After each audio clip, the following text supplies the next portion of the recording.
If we had been smart as Papua New Guinea leadership, we would have decentralized long ago. So if you have a problem, it's localized, it's managed locally. At the moment, you have a centralized system. So in a centralized system, everything comes back to the Prime Minister. Look at payroll. The payroll for public servants all around Papua New Guinea is controlled from Finance Department, right?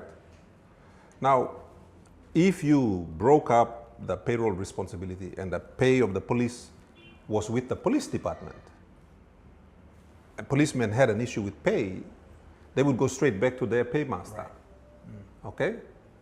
In this particular instance, and so like in Sepik, who pays the wages of the public servants in Sepik? Waigani does.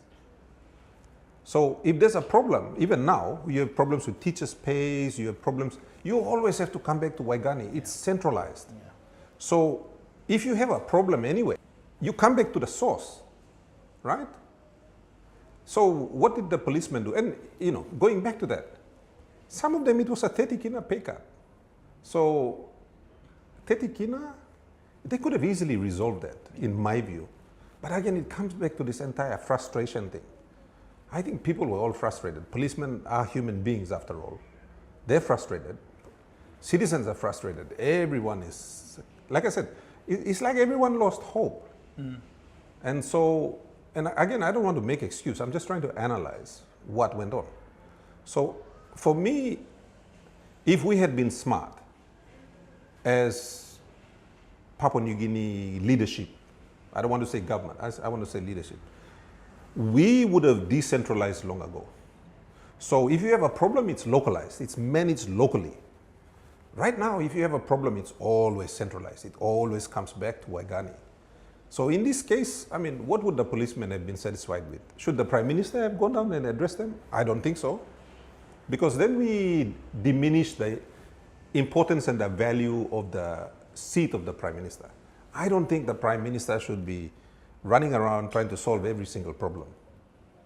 But the system points it all back to him anyway. You know what I mean? It's a centralized system.